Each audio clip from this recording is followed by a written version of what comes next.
அப்பானா எல்லாருக்கும் பிடிக்குமா? நிஜமாவா? அப்பானா அவ்வளோவா? அவ்வளோ பெருசா அவரு?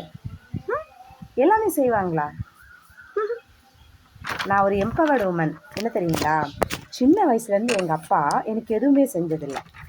ஒரு ட்ரெஸ் வாங்கி தரணும், ஸ்கூல் படிக்க வைக்கணும், புக்ஸ் வாங்கி வைக்கணும், காலேஜ் எக்ஸாம் ஃபீஸ் கட்டணும், என்ட்ரன்ஸ்க்கு போகணும், அதுக்கடுத்து ஹால் டிக்கெட் வாங்கணும், எல்லாத்துக்குமே நான் தனியாகவே ஓடினேன். என் அப்பாவோட உதவி சின்ன வயசுலேருந்து எந்த விஷயத்துலையுமே கிடச்சதில்லை.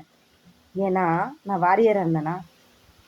என்ன ஏன் அப்பா சின்ன வயசுலேருந்து இப்படி ஒரு போராளியே ஓட விட்டாருன்னு நினச்சேன். ஆனால் இன்றைக்கி நான் நினைக்கிறேன், ஒரு எம்பவர்டு உமனாக மாற்றுறதுக்காக தான் என் அப்பா என்ன பண்ணியிருக்காரு, எனக்கு இந்த ஆசீர்வாதத்தையே கொடுத்துருக்கிறாரு.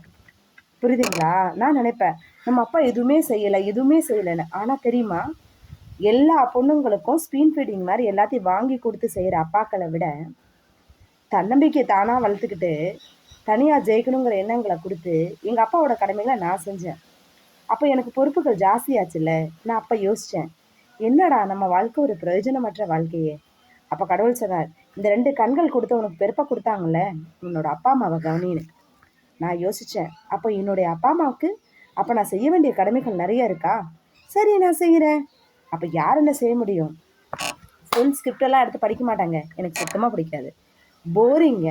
புக்கில் உள்ளதை அப்படியே மக்கப் பண்ணி அப்படியே எழுதுறது ரொம்ப போரிங். ஆனால் பசங்களுக்கு என்ன பண்ணும், அழகாக ஷார்ட் ட்ரிக்ஸாக கற்றுக் கொடுக்கணும். எனக்கு என் டீச்சர் என்னென்னலாம் மிஸ் பண்ணாங்களோ அதெல்லாம் ஸ்ட்ரென்தன் பண்ணோம். இப்போ பாருங்கள், சனாராணி அகாடமி ஓப்பன் பண்ணியிருக்கேன். ஆனால் யாராவது ஜாயின் பண்ணுறாங்களா? ஜாயின் பண்ண தள்ளி வீடியோஸ் ரெடி பண்ணுவேன், அப்லோட் பண்ணுவேன், எல்லாத்தையும் ரெடி பண்ணுவேன். ஆனால் மக்கள் எப்போ வரப்போகிறாங்களோ அது வரைக்கும் என்னுடைய வாய்ப்பு காத்திருக்கும். நான் என்ன செய்ய போகிறேன்? கொஞ்சம் வெயிட் பண்ணி வாட்ச் பண்ணுங்கள், நான் என்னென்ன வேலை செய்ய போகிறேன்னு. சரியா? பிகாஸ் என்னுடைய வாழ்க்கையில் நான் ஒரு எடுக்க வைக்கக்கூடிய அந்த ஒவ்வொரு முயற்சியும் வெற்றியை கொடுக்க போகுது. Because today I am a warrior. Okay, நாளைக்கு கண்டிப்பாக வின்னர் ஆகிடுவேன். நீங்களும் அதே போல தான். இன்றைக்கி உங்களுக்கு அம்மா சரியில்லை, அப்பா சரியில்லை, அம்மா இருந்துட்டாங்க, அப்பா இருந்துட்டாங்க, யாருமே இல்லை, தனிச்சு போராடுற ஒரு பெண்ணாக இருக்கிறேன். பயந்து போகாதீங்க. சாதிக்க பிறந்த பொண்ணு நீங்கள். உங்களால் எல்லா விஷயத்தையும் ஃபோக்கஸ் பண்ணி நல்லா அழகாக மூவ் பண்ணால் என்ன பண்ண முடியும்? எல்லாத்துலேயுமே உங்களால் வெற்றி பெற முடியும். இன்றைக்கி தூண்டுகோல் நம்ம எதிர்பார்த்துட்டே இருக்கோம்ல, மற்றவங்க யாராவது நமக்கு செய்யணும், யாராவது செஞ்சு அதான வெற்றி பெற முடியும். துணிச்சல் இருக்கா உங்கள்கிட்ட? இப்போ பாருங்கள், இன்றைக்கி நான் சொல்லுவேன், தேவாரம் பாடினாதான் நட்சத்திரங்களை பற்றி ராசிகளை சொல்கிறாங்க. ராசிகள் சொன்னால் ஜாதகம் வருது. ஆனால் எத்தனை பேருக்கு இந்த ஜாதகங்கள் மேலே நம்பிக்கை இருக்குது? நான் சொல்லுவேன், இன்றைக்கி நம்மளுடைய இதுலேயே நிறைய ஜாதகங்கள் ஜோசியங்கள் சொன்னாலும் அதை விட மிஞ்சின சக்தி ஒன்று உண்டு அப்படின்னா நம்மளோட மனதின் ஆற்றல். நம்மளால் நம்ம தலைவிதியவே மாற்ற முடியும். அந்த குருவினுடைய ஆசீர்வாதம் நமக்கு இருந்தால் நமக்கு எழுதப்பட்ட எழுத்தை என்ன செய்ய முடியும்? மாற்றி அமைச்சு நல்லபடியாக மாற்றவும் முடியும். அதாவது நீங்கள் நான் கேட்குறேன், இந்த வைப் எல்லாமே நெகட்டிவ் வைப் பாருங்க. ரிஷபராசியில் பிறந்தவர்கள் இப்படி தான் இருப்பீங்க, இப்படி தான் இருப்பீங்க, இப்படி தான் இருப்பீங்க, இப்படி தான் இருப்பீங்க, இப்படியே கேட்டு கேட்டு கேட்டு கேட்டு நான் ராசிபலனே பார்க்க மாட்டேன். எங்கள் அம்மா என்ன பண்ணாங்க, ஒரு முறை ஜோசியை காட்ட போனாங்க. சரி, அகஸ்தியர் நாடி ஜோதிடம் போயிட்டு, இந்தாங்க என் பொண்ணுக்கு கல்யாணத்துக்கு வரேன்னு பார்க்கணும். அப்போ அவர் சொன்னார், உங்கள் பொண்ணு கல்யாணம் ஆகி 2 குழந்தைங்க இருக்கவங்க, அம்மா போய் சொல்கிறேன்.